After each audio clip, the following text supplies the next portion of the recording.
I wanted to talk about the Tigers a little bit because normally I don't really talk about baseball, at least not primarily, until the I don't know, maybe like May. Something would have to be happening in order for me to kind of get locked in. So last week we were only a little bit into the season. The Tigers had won. You know, I don't know if they actually had. I don't know if they actually had. Wait, hold on. Yeah, last week. Okay, but that was a night game, I believe, against the Mariners. They end up winning. They won a 3-game set against the Mariners.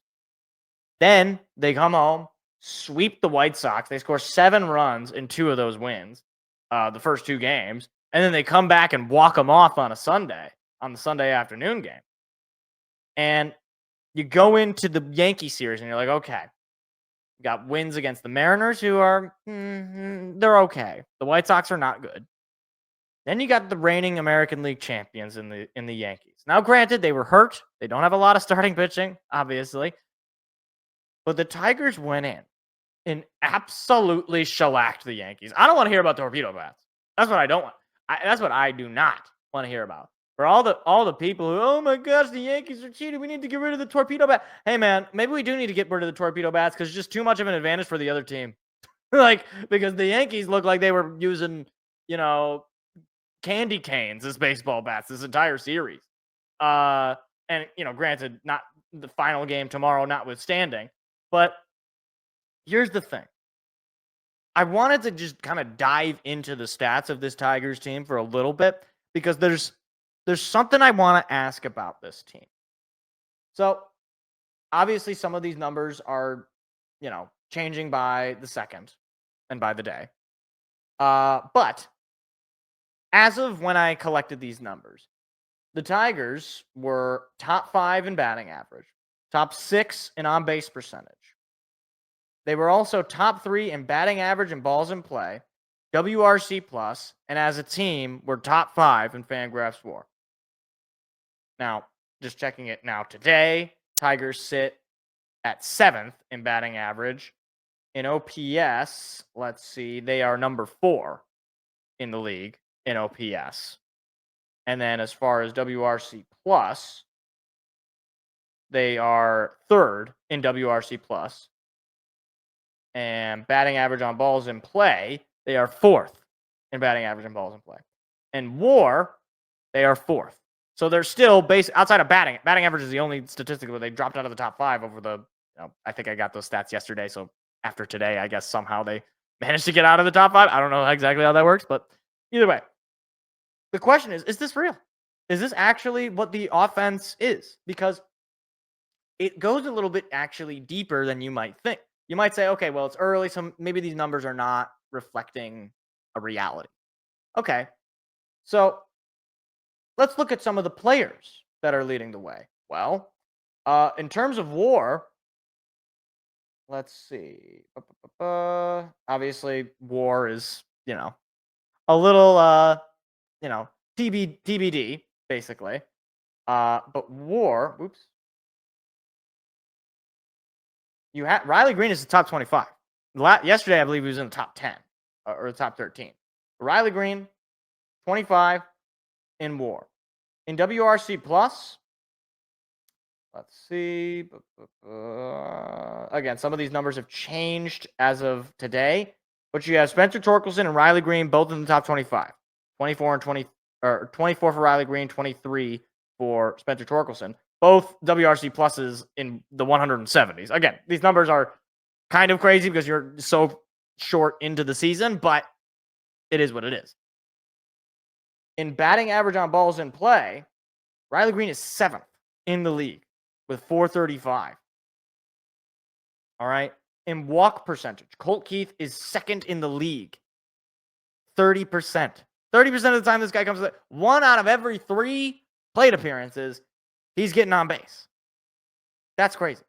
That's absolutely crazy. Also, let me actually go back to the team stats, because in home runs, the Tigers, let's see, if the Tigers are also 11th in home runs as of today. I'm not sure if these stats have totally updated for Fangraphs. They got 12 home runs on the year. They might actually have more. I think they moved into the top 5 today because they had 4 home runs today. Again, I don't know if these numbers have been updated as of today or whatever the case might be. We're not talking about, oh, it's a bunch of no names, it's a bunch of randos kind of going off, It's not like I wouldn't be talking about this if it was Zach McKinstry or I don't know, Jake Rogers. I love Jake Rogers, but if he was like, batting 500 or something, I'd be like, okay, this is ridiculous. He's having a hot start, but he's going to cool off. It's the young players. It's the guys that have been developing. It's Riley Green. It's Colt Keith. It's Gary Carpenter. It's Spencer Torkelson is the big name. Because when we really stop and actually, you know what? Let's actually look among first basemen. Where does Spencer Torkelson actually line up? Well, right now, he would be, I believe, 3rd in home runs among first basemen. Again, these numbers are not exactly updated today for Fangraphs, but I guess going into today, he's 3rd in WAR. He's 4th in WRC plus among first basemen. He's number 1 among first basemen in batting average on balls in play. This was a guy who I was willing to say was a bust, and he's coming out here and he is destroying the baseball. Like he's not just, slap hitting, bloop shots into right center field. He's smoking the baseball. He had a home run today into the deepest part of Comerica Park. And he had a double to the other deepest part of Comerica Park. So, look, it was one thing last year where you had the pitching that was just absolutely dominant. You had a bullpen that was like just a battery of just guys who not one singular guy was really running away with it, with, the best pitcher other than Scooble. But now you're seeing it in your batting. Your batting is coming to life. And in this league, as much as dominant pitching can help you in the playoffs, in terms of seeding, in terms of actual, ultimate success, you need bats. You need hitters. You need guys who can hit for power. You need guys who can hit in tough spots. You need guys that are going to win you games. And Spencer Torkelson, he already has a walk-off winner this year. He already has multiple home runs that's, swing the momentum, right, so to speak. He's already, driving in runs. He's setting you up to where, okay, maybe we don't need Zach McKinstry to hit a home run. He can just hit a long fly ball because Spencer Torkelson got all the way to 3rd thanks to starting off with a double and moving the base runners over on a base hit from Colt Keith. Like, again, I could really just kind of go all in on this and really nerd out on some of these stats. But and I'm not even getting into like the StatCast stuff. I'm not even going in that far. The Tigers looking ahead here, because obviously you already got the Yankees here. So if you lose tomorrow, it sucks, but you've won 5 in a row. So like, fine, I'll take winning 5 out of 6. You go on the road against the Twins and against the Brewers. I know it's very early, but the Twins are not looking good. They've already lost 2 in a row. They're 3-7 on the year. It basically seems like their collapse of last season is, carrying over to this season. And as far as the Brew Crew go, well, they're 5-5, so they're a little bit better. But they're a negative 22 run differential. That's the other thing. Run differential wise, let me see if I can pull that up. I'm pretty sure the Tigers are one of the best teams in run differential. It's not an option. Okay, well, that's nice. I thought I could maybe expanded. I don't know. Was run differential not an option on one of the stats? Can I not? Huh. What about? No. Okay. Anyway, I'm pretty sure they're one of the top teams in run differential. I can. Let me see if I can pull it up or just like look at it. So we're plus 15, which is best in the division, just ahead of the Royals, who are a plus 2 run differential team. The Yankees are plus 22, so they're the top team in the American League. But you're number 2 in the American League in run differential, and you're behind the Cubs and the Phillies and the Mets and the Padres and the Giants, surprisingly, and the Dodgers even as well.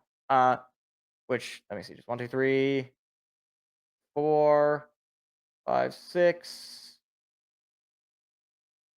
7. So you're in the top 10. Either way, you're in the top 10 in run differential. This is the first time in actually, I guess, a pretty long time that the Tigers offensively have come out and just absolutely raked. Just like to the point where you're like, oh, we might actually have an offense, like a real, fully fledged, like genuinely threatening offense. We'll see what tomorrow brings. I mean, if you sweep the Yankees going into your off game or your off day on Thursday, I'm sorry, you might have to start actually being like, hey, wait a minute. Are the Tigers actually kind of legit? Is this like young core all kind of coming together? The pitching, Casey Mize has been absolutely electric. If you get him to pitch at the level that he is supposed to pitch as, being a former number 1 overall pick, if you have a pitching staff of Tarek Skubal, who's a Cy Young pitcher, Casey Mize, who the way he's going, he might be a Cy Young pitcher, and a vet like Jack Flaherty, I'm telling you, that is a recipe for winning 3 out of 5, basically every 5 games. And that'll get you far. That'll get you far. And, it's a long season and we still got an entire month left to play. But I'm feeling good. I'm feeling pretty confident about the status of this team. So the stats seem to back it up. I do think that this offense can legitimately do this, just because it's a transfer over of what we saw from last year as far as the development things. And, guys are only going to get healthy. We still don't have Parker Meadows. We still don't have Matt Vierling. Wenzel Perez just went on the 60-day IL. Not like all those guys are, superstars, Barry Bonds or something like that. But, it's probably better than Manuel Margot or Javi Baez, or who actually had a pretty decent start. But either way, I'm excited about this Tiger team. I really I didn't think I'd be this excited going into the month of April. I thought I was going to be a little bit of like, okay, can you just stay afloat? They might do a little bit more than just stay afloat. They might actually be really fun throughout the month of April, going into the spring here, and then into the summer. And we might have just a joyous summer where we can just have fun, which was what we kind of lost last year, where it was just fun sort of near the end into the fall. But if we can just have a year of that, man, baseball in Detroit might just be back. Hi, it's me again. If you enjoyed what you just saw, hit the like and subscribe button. We do live shows every Tuesday at 7 p.m. Eastern. Hope to see you there.